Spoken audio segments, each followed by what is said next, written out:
Hi friends, welcome to जायकेदार खाना। आज मैं आपके साथ मूंग दाल की बड़ी की रेसिपी शेयर करूंगी। मूंग दाल की ये मसाला बड़ी बहुत ही ज्यादा स्वादिष्ट होती है। जब भी हमारा सब्जी खाने का मन ना हो या फिर सब्जियां कभी कभी घर में रहती भी नहीं है, इस तरह से हम ये मूंग दाल की बड़ी की सब्जी बनाकर खा सकते हैं। बहुत ही स्वादिष्ट सब्जी बनती है। तो चलिए शुरू करते हैं इस मूंग दाल की बड़ी को बनाना।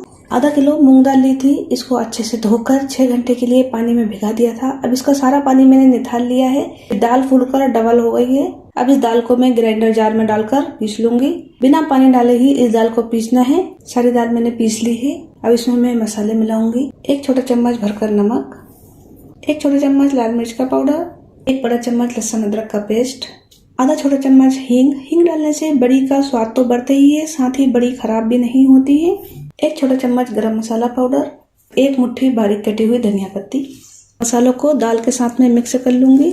जब मसाले दाल के साथ में अच्छे से मिक्स हो जाएंगे, इसके बाद 5 मिनट में दाल को इस तरह से घुमाते हुए फेंटते रहूंगी। इससे दाल अच्छी फ्लफी हो जाएगी।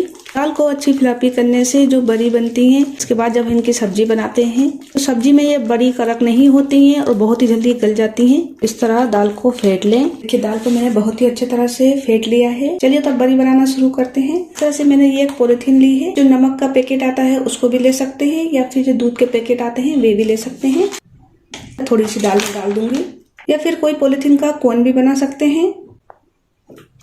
इस तरह से पॉलिथीन से बड़ी बनाने से बड़ियां एक साइज की आती हैं। एक कोने पर दाल को कर लें। इस तरह से जितनी बड़ी हमें बड़ी रखना है उस हिसाब से इसका कोना काट लें। कोशिश करें ज्यादा बड़ा कोना नहीं काटें।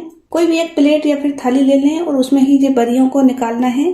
अगर बड़ा सा छत है और सुखाने की अच्छी जगह है, एक बड़ी सी पॉलिथीन शीट पर भी इन बड़ियों को बना सकते हैं। प्लेट पर मैंने कोई तेल नहीं लगाया है। बिना तेल लगाए ही मैं इन बड़ियों को इस प्लेट पर डालूंगी। आसपास इन बड़ियों को डालते जाएं। अब इसी तरह मैं सारी बड़ी बना लूंगी। इसके बाद आपको दिखाती हूँ। देखिए फ्रेंड्स, सारी बड़ी मैंने बना ली है। 4 थालियों में मैंने बड़ी निकाली है। अब इनको मैं धूप में सूखने के लिए रख देती हूँ। मूंग दाल बड़ी को मैंने 2 दिन की धूप में सुखा दिया है। रात में भी इनको मैंने बाहर ही रहने दिया था। ठंड में हम जो बड़ी बनाते हैं इनको रात में जरूर बाहर रखें। इससे जो ओस इन बड़ियों पर पड़ता है तो इन बड़ियों का टेस्ट बहुत ज्यादा बढ़ जाता है और बहुत ही स्वादिष्ट बड़ी बनती है। इसलिए ज्यादातर लोग ठंड में ही बड़ी बनाते हैं।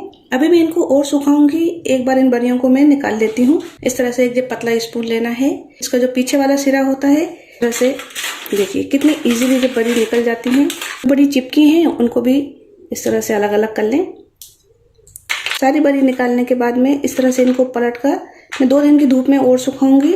सारी बड़ी को मैंने पलट लिया है। 4 थालियां मैंने बड़ी बनाई थी, इनको 2 थालियों में मैंने अब कर लिया है। अब इनको मैं 2 दिन और धूप में रख दूंगी। रात में उठाकर इनको मैं अंदर कर लूंगी। 2 रात इनको मैंने बाहर ही रहने दिया। इन पर ओस अच्छी तरह लग चुकी है। अब 2-3 दिन इनको मैं अच्छी तेज धूप में सुखा लेती हूँ। तो देखिए फ्रेंड्स, सारी बड़ियां सूख चुकी हैं। इनकी आवाज आप सुन सकते हैं। जब बड़ी अच्छी तरह सूख जाती हैं तो इनमें से इस तरह से खन खन की आवाजें आने लगती हैं। पूरे 4 दिन इन बड़ियों को मैंने धूप में सुखाया है। 2 दिन और 2 रात इनको मैंने बाहर ही रहने दिया। इसके बाद सिर्फ 2 दिन इनको मैंने अच्छी तेज धूप में सुखाया है। अगर धूप मद्दी है तो 1 हफ्ता भी इन बड़ियों को सूखने में लग सकता है। जब बड़ी अच्छे से सूख जाती हैं तो देखिए ये बड़ी इजीली टूट भी जाती हैं। बड़ी जितनी अच्छी तरह सूखेंगी बिल्कुल भी ये खराब नहीं होती है। इनमें बिल्कुल भी कीड़ा नहीं लगता है और साल भर इनको हम स्टोर करके रख सकते हैं। बहुत ही अच्छा इनका कलर आया है। बाजार से भी कहीं ज्यादा स्वादिष्ट और हाइजीनिक बड़ी हम अपने घर पर तैयार कर सकते हैं। जब भी घर में सब्जी नहीं होती है या फिर हमारा सब्जी खाने का मन ना हो तो इस तरह से हम ये मूंग दाल की बड़ी की सब्जी बनाकर खा सकते हैं। बहुत ही स्वादिष्ट सब्जी बनती है, चाहे तो मसाले वाली बनाए या फिर बिना मसाले वाली। अगर इस तरह से मूंग दाल की बड़ी बनाएंगे और इसकी सब्जी बनाएंगे तो बहुत ही स्वादिष्ट सब्जी बनती है और सभी को बहुत ही ज्यादा पसंद आएगी। बड़ियों को धूप में बहुत अच्छी तरह सुखाना है तो ये साल भर चलती है, बिल्कुल भी ये खराब नहीं होती है। अब इनको एक एयर टाइट डिब्बे में बंद करके रख लें और जब भी हमारा मन हो इन बड़ियों को निकालें, बनाएं और खाएं। अगर आपको वीडियो पसंद आया है तो इसे शेयर कीजिए, लाइक कीजिए और चैनल पर पहली बार आए तो चैनल को सब्सक्राइब कीजिए। मिलते हैं एक बार फिर जायकेदार खाने में एक नई रेसिपी के साथ। Thank you so much for watching my video.